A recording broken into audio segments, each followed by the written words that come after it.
Hi guys, বৰ্ণালী Naina blog চেনেলৰ আন এটি ভিডিঅ'লৈ আপোনালোক সকলোকে স্বাগতম জনাই আমাৰ আজিৰ ভিডিঅ'টো আৰম্ভ কৰিবলৈ ওলাইছোঁ।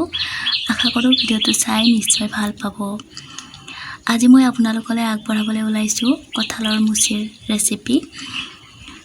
আৰু এই ৰেচিপিটো খাবলৈ বহুত ভাল হয়। মই ৰেচিপিটো নিজে পৰিৱেশন কৰিছোঁ আৰু বহুত বেছি ভাল হৈছে, সেইকাৰণে আপোনালোকৰ মাজলৈ আগবঢ়ালোঁ। আপোনালোকেও এনেদৰে বনাই খাই চাব পাৰে, বহুত বেছি ভাল হয়। তেনেহ'লে বলকচোন মই কেনেদৰে বনাইছোঁ আপোনালোককো দেখুৱাই দিওঁ।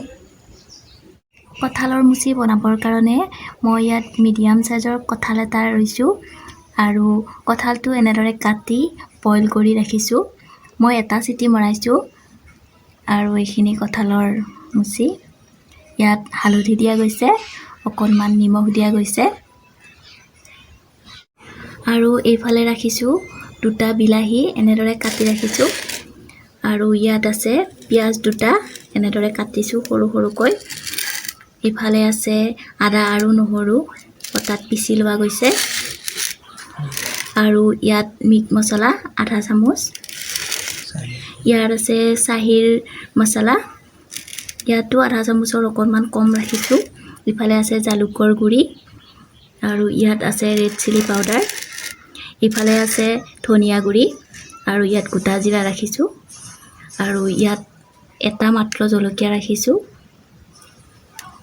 আৰু এইফালে ৰাখিছোঁ লং আৰু ইলাচি আৰু ইয়াত দুটা তেজপাত। আৰু এতিয়া আমি বনাবলৈ ষ্টাৰ্ট কৰি দিম। এইফালে কেৰাহী বহাই দিছোঁ। কেৰাহীখন গৰম হৈছে আৰু ইয়াত তেল দিছোঁ। তেলখিনি প্ৰায় গৰম হৈছে আৰু এতিয়া ইয়াত দিম গোটা জিৰাখিনি।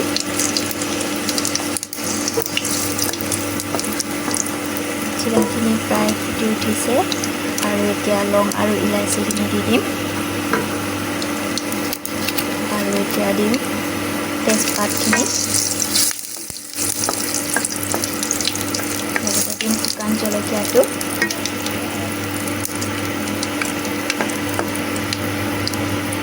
মই যিহেতু জলকীয়া গুড়ি লৈছোঁ সেইকাৰণে এটাই মাত্ৰ জলকীয়া দিছোঁ।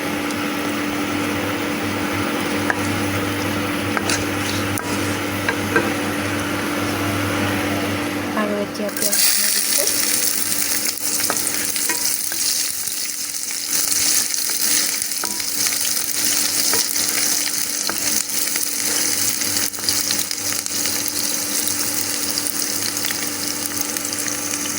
পিঁয়াজখিনি আধা ভাজি হৈ গৈছে আৰু এতিয়া আদা নহৰুখিনি দি দিছোঁ।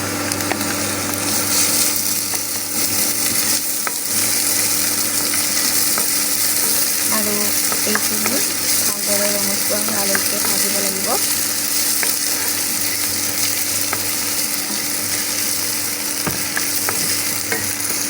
আদা নহৰুখিনি ভাজি হৈ গৈছে, এতিয়া ইয়াত হালধি দিছোঁ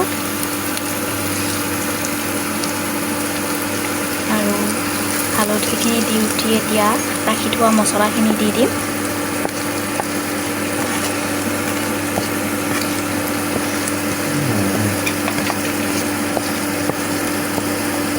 এইখিনি দি ভালদৰে লৰাই দিব লাগিব মছলাখিনি পাঁচ পোৱালৈকে। আৰু এতিয়া বিলাহীখিনি দি দিম।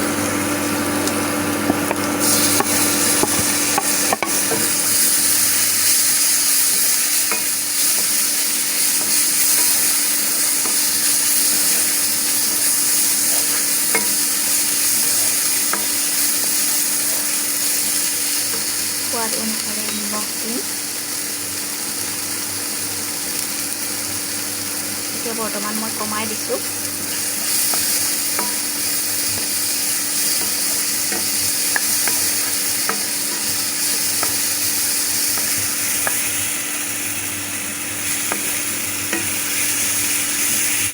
মছলাখিনিৰ পৰা তেল ওলাব আৰম্ভ কৰিছে। ইয়াত এতিয়া অকণমান গৰম পানী, ধুনীয়া গৰম পানী হয়, দি দিছোঁ যাতে মছলাখিনি জ্বলি নাযায়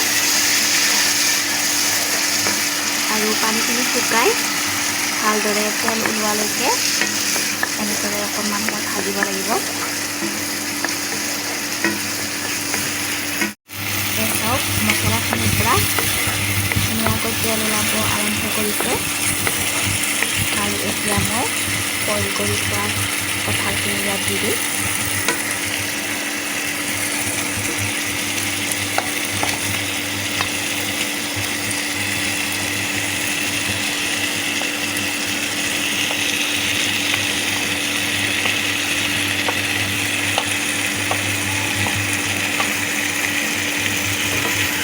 ভালদৰে লৰাই দিম।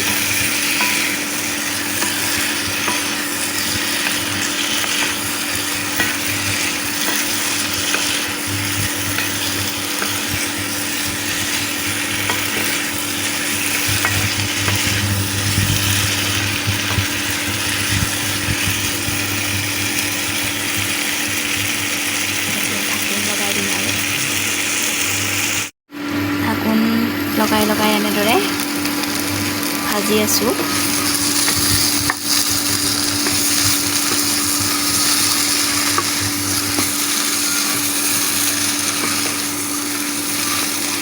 ধুনীয়া চেণ্ট আহিছে। আকৌ ঢাকনি লগাই দিম এতিয়া।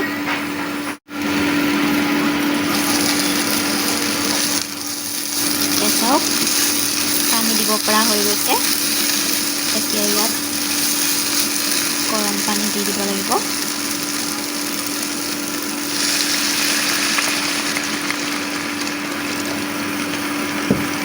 পানী বহুত বেছি নিদিওঁ।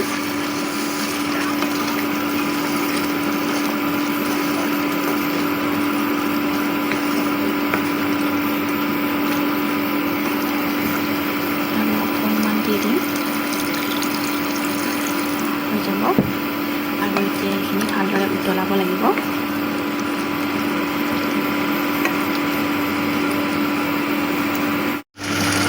চাওক ধুনীয়াকৈ উতলি আছে।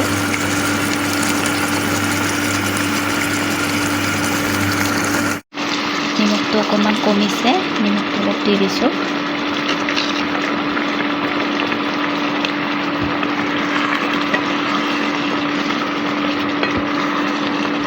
ভালদৰে লৰাই দিম।